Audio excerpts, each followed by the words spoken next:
é Cibele Forjá Simões bem, eu estudei, acho que é mais importante, né? Eu sempre quis fazer teatro, isso é, quase todo mundo que faz teatro é assim, né? Tem uma espécie de, sei lá, uma mosca que morde, um desejo já desde sempre.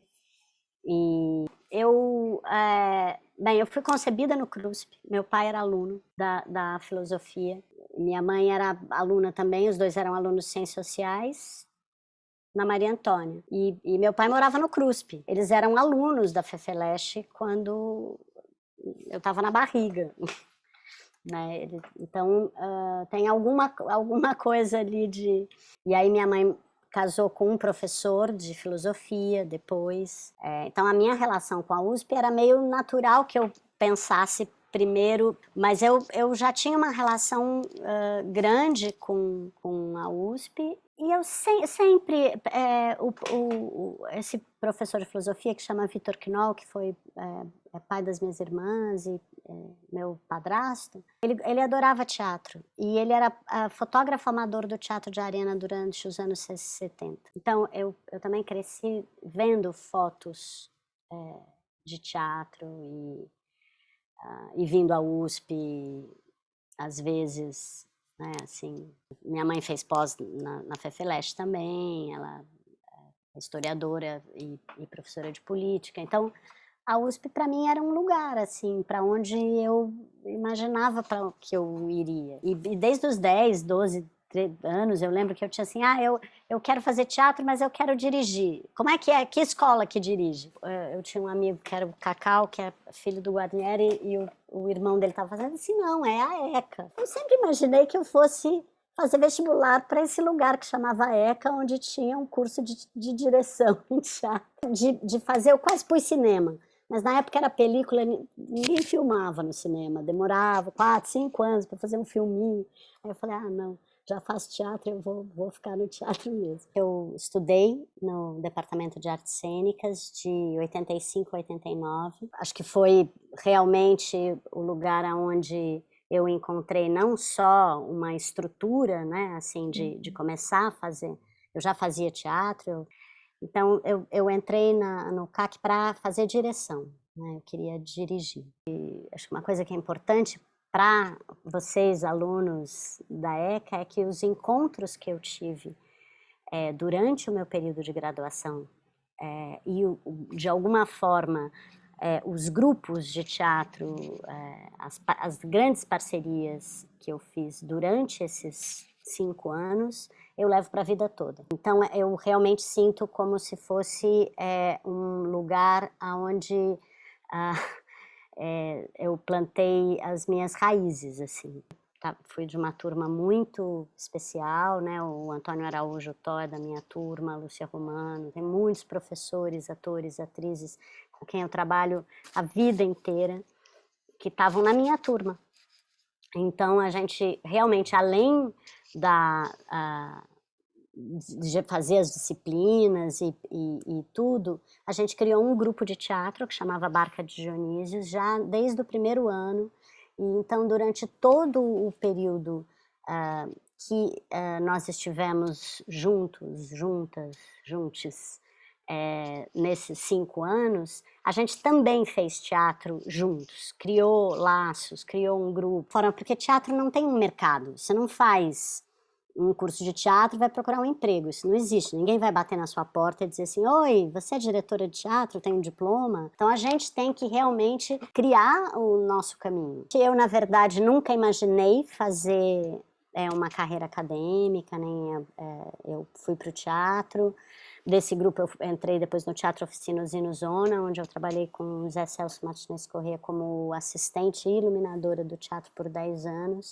Realmente trabalhar 24 horas por dia, muito, durante 10 anos. Lá acho que foi muito importante porque acho que a minha geração teve um corte, né, com a ditadura, com a geração de teatro anterior, a geração do Teatro de Arena, do Teatro Oficina, dos grupos dos anos 60, e a gente tinha uma espécie de falta de pai.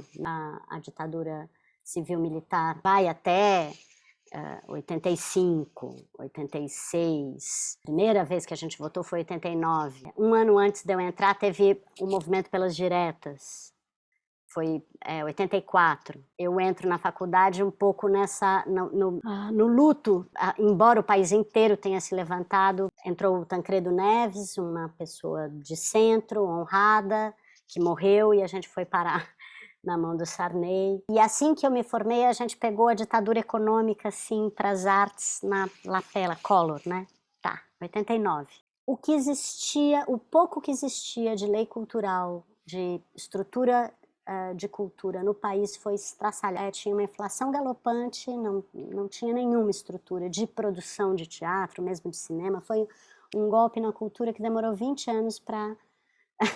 E aí, durante uns 10 anos, durante quase todos os anos 90, a classe teatral se reuniu e saiu do lamento para a estruturação do que seria importante como uma lei de continuidade, e depois a classe teatral escreveu junta. Enfim, a gente conseguiu colocar no Congresso, na Câmara dos Vereadores, a Lei de Fomento ao Teatro para a cidade de São Paulo, uma lei que agora fez 21 anos, que foi fundamental para a minha geração e para todas, eu acho que as gerações que vieram depois da gente. Depois se estendeu para a dança, para circo. O fomento possibilitou uma estrutura um pouco mais, digamos, de forma de profissional de produção de um trabalho coletivo como é o teatro. E aí, então, eu saí da oficina e a Companhia Livre está com 21 anos agora, que é um grupo de teatro que eu dirijo. E depois de 20 anos de formada, eu sou iluminadora. Grandes mestres da minha geração, o Jacob Ginsburg, ele me liga e diz assim: você precisa fazer pós-graduação, está na hora. Faça um projeto, vem aqui, eu preciso... Está na hora de você voltar a estudar. E aí eu fiz um projeto, entrei no processo seletivo. No primeiro semestre eu me inscrevi numa disciplina de luz do meu professor de luz da graduação, o Hamilton Saraiva, meu querido professor. Eu comecei a fazer luz muito, ele me deu muita força, né? Na verdade, eu comecei a fazer luz nos grupos, nos próprios grupos de teatro. Dirigir e iluminar, para mim, é mais ou menos é um mesmo pensamento, né? Um pensamento de edição, na verdade, de roteirizar e editar. E aí ele ficou doente, ele foi para o hospital e a chefe de departamento me ligou e disse assim: você quer dar aula na graduação? Assim, era dali uma semana para cobrir, como convidada, para cobrir as aulas. Eu não tinha nem voltado para pegar meu diploma. Eu fui pegar meu diploma para entrar no mestrado. Na verdade, o diploma eu não peguei, talvez porque eu não precisei. Voltar foi muito forte. Eu voltei não só para voltar a estudar e fazer pós-graduação, e realmente a minha formação como pesquisadora está bastante ligada à prática teatral, à graduação, e à pesquisa teórica à pós-graduação, né? Para pós e para dar aula, eu já tinha 40 anos, já fazia teatro há 25. E aí eu sinto que estudar é uma coisa que muda muito a minha prática. Fiz mestrado, fiz doutorado, aí prestei um concurso, uns 2 anos depois, prestei um concurso com bastante, era um concurso bem concorrido. Então, abriram para doutor, não tinha, iluminador mesmo, e aí abriram direto para auxiliar de ensino. Foi um concurso, eu estudei muito mesmo, porque uma altura dessa eu já adorava dar aula, para mim foi uma descoberta, né? Assim, eu era uma pessoa de teatro, isso não significa que você pode ser uma professora. Então eu comecei na prática dando aula de luz e adorei dar aula. Achei que dar aula, assim como foi importante ir para o Teatro Oficina para ter uma relação com a geração que vem antes, né? Com essa quebra, foi muito forte, tanto passar 10 anos com o Zé, quanto estudar muito o Teatro de Arena. A Companhia Livre passou 2 anos no Teatro de Arena, no cinquentenário.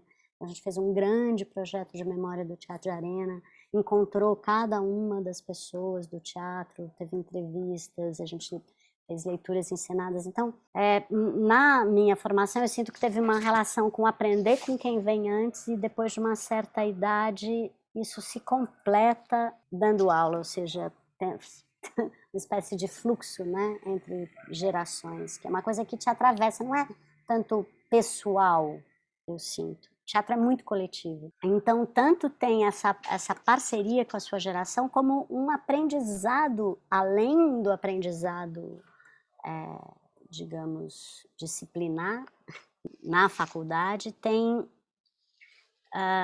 um aprendizado com a velha guarda do teatro, com quem já fazia, com os iluminadores de outras gerações, iluminando ou dirigindo, pessoas mais velhas que te contam as histórias e que tem uma ética do teatro, alguma coisa que você vai aprender a fazer fazendo. E uma hora é sua função passar a bola, ser aquela pessoa mais velha que trabalha com as pessoas que chegam, né, que ensina.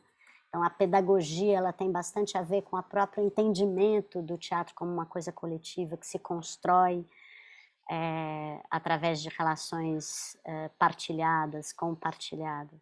Eu acho que as artes cênicas ou essa experiência partilhada é muito importante para as relações humanas de uma maneira geral. Então, dar aula foi uma consequência e, ao mesmo tempo, faz parte da maturidade para mim, assim, como artista. Quando eu me formei, teve um certo momento do curso que eu achei que o curso que era um engodo.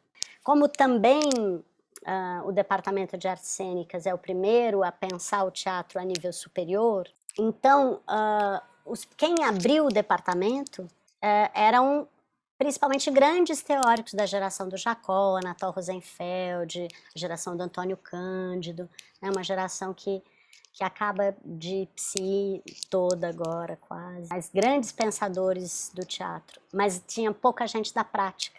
E aí, para dar aula numa universidade, você tem que ter ensino, graduação em teatro. Então, a primeira geração que se forma já vira professor antes de ir para o mundo, antes de ir para o teatro mesmo. Então, a gente tinha um curso teórico maravilhoso, mas um curso prático ainda era melhor, mais forte na teoria do que na prática. E eu saí achando que eu não tinha aprendido tanta coisa aqui. Mas depois eu fui vendo o quão profunda aquela formação estruturava toda a minha forma de trabalhar, não só os conteúdos, mas a forma de pensar o teatro, mesmo essa ideia do próprio processo colaborativo, que foi uma coisa que a gente começou a fazer ainda como estudantes. Então, eu entendi que, diferente da escola, não é um conteúdo que você adquire, mas uma construção de como pesquisar, de como construir a sua prática artística e a sua reflexão teórica. As pessoas que eu encontrei, tanto professores e professoras quanto os meus colegas, juntos a gente estruturou uma forma de fazer teatro. Então, com o tempo, eu fui entendendo o quanto tinha sido importante esses 5 anos, o quanto eu tinha me formado realmente como alguém que podia inventar o seu caminho. Então, um ensino com autonomia. A Companhia Livre, ela existe há 21 anos, mas, de fato, as pessoas, grande parte do grupo eu conheço desde a faculdade. A gente já tem esse grupo que chama Barca de Dionísio, de alunos da IAD e do CAC, que trabalham juntos. A gente sai juntos, já começa a fazer espetáculos desde o primeiro ano, e a gente já está bastante no teatro profissional antes da gente se formar. Então a gente começa fazendo uma peça que chama Leôncio e Helena, em 87. Ela estourou, ganhou todos os prêmios do ano, e aí a partir daí a gente já era profissional. Ainda fazia a escola, mas já era profissional, já comecei a iluminar e a dirigir. Então, isso foi uma passagem rápida e coletiva. Desse grupo saíram 2, o Teatro da Vertigem, né? E eu fui para a oficina, e depois, quando eu saio da oficina, eu junto parceiros e parceiras, tanto do tempo da faculdade quanto da oficina, e a gente cria a Companhia Livre como uma ideia de companhia não baseada num diretor ou numa função, mas com a ideia de rodar as funções, de mais pessoas dirigirem, atuarem, e principalmente de ter artistas criadores, ou seja, não importa que função eu faça, a gente criaria juntos qual o tema que a gente vai trabalhar, se a gente vai construir um texto, vai escolher um texto, se vai... Então já é um trabalho colaborativo desde o início. Desde 2006, uma relação bem grande com outras áreas, sempre, assim. Então, a história, a antropologia. E, desde 2006, a Companhia Livre trabalha sobre narrativas ameríndias com alguns professores do Departamento de Antropologia da USP. Nessa ideia de pensar, primeiro, as tradições culturais do Brasil entre África e Brasil, povos ameríndios, a partir de mitos de morte. Era um projeto que chamava Mitos de Morte e Renascimento, povos ameríndios, depois África e Brasil. Então eu brinco que a gente tenta fazer um teatro épico malandro, ou um épico ritual, exatamente porque tem essa questão da tradução de muitas cosmologias ou entendimentos de mundo a partir das narrativas. E aí chega uma hora que eu preciso eu brinco que eu preciso parar de comer antropólogos e ser devorada com o campo, né, porque a antropologia ela pede campo. Então, desde 2017, além de um trabalho teórico e de tradução dos mitos, a gente começou primeiro a fazer campo com os Guarani Mbiá que vivem na cidade de São Paulo. E aí eu faço um pós-doc na antropologia e faço 2 grandes viagens. Uma para o Alto Rio Negro, que eu fui até lá perto do Yanomami, foram 2 meses, e depois uma viagem de 1 ano, em 2018, subindo o Xingu inteiro. E aí a Companhia Livre faz, então, uma espécie de mistura entre o Brecht, né, que a gente já estuda há muito tempo também, há quase 20 anos, e o mundo ameríndio com o Vem Vai, com os Uns e os Outros, que é uma releitura dos Horácios e Curiáceos do Brecht para a luta ameríndia durante o atual governo. Eu acho que a gente tem uma função, né, assim, como artistas, mas também qualquer pessoa a uma altura dessas, eu acho que é um momento que exige a participação política, porque o mundo está numa encruzilhada histórica que depende de quem está vivo agora mudar esse caminho. O teatro é a arte da presença, e de repente a gente está em isolamento social. Por outro lado, para aguentar o isolamento social, as pessoas precisam se sentir humanas. Então, a leitura, a arte como um todo, eu acho que ela, assim como tem uma crise sanitária, eu acho que se não tiver alguma possibilidade de fruição e criação, as pessoas vão enlouquecer. Então, eu sinto uma coisa é essa, né? Assim que começou, acho que assim como os pensadores começaram a refletir, a escrever e pensar o que isso quer dizer, inclusive como uma crise que abre os nossos olhos para uma grande crise climática e de destruição, né? De alguma forma, a pandemia bota a gente a pensar essas coisas. E, ao mesmo tempo, a gente ficou absolutamente perdidos, porque a gente ensaia junto, cria junto, faz tudo junto. Então, de cara, a gente já começou a fazer algumas coisas pensando na pandemia via Zoom, de cara, assim. Então, fazer teatro virtual ou performances audiovisuais, porque também essa relação entre o teatro e o cinema é muito antiga, né? Desde que o cinema existe, já existe esse espelhamento e transformações em que uma coisa vai influenciando a outra, mas de repente a gente foi jogado para o mundo audiovisual, né? Só que existia essa coisa de ser ao vivo. A gente começou eu, por exemplo, comecei a fazer aula de edição, assim, eu preciso aprender a editar, porque eu sempre editei ao vivo na luz, mas agora como fazer isso passa a ser fundamental. E 2, 3 meses depois as pessoas já estavam fazendo peças através do computador. E eu acho que é teatro. O teatro já foi chamado desde o final do século XIX de obra de arte total, porque englobava as artes visuais, música, dramaturgia, literatura, canto, dança, etc. Mas agora realmente a gente foi jogado abismo abaixo Nosso corpo virou um pouco pixel. Não que a gente não esteja morrendo de saudade, louco para se encontrar e fazer o teatro presencial. Mas eu acho que o teatro se reinventou também na virtualidade, inclusive como forma de chegar em outros lugares. Talvez esse lugar do ao vivo ainda seja importante, né? Que é diferente eu fazer uma coisa, filmar, editar e transmitir. Isso para mim é mais audiovisual. Agora, quando tem a mediação com um momento síncrono, com o ao vivo e a possibilidade de participação e interação com a plateia, que eu acho que é uma coisa fundamental do teatro, a participação com a plateia, da construção junto com a plateia de alguma experiência única, em que é importante estar presente, estar ao vivo e estar naquele momento, é muito importante durante todo o século XX e XXI.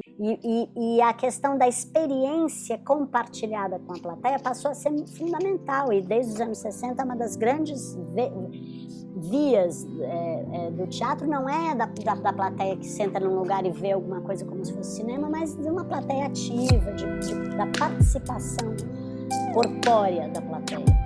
E agora isso está sendo reinventado, outras formas de participação naquele momento ao vivo compartilhado.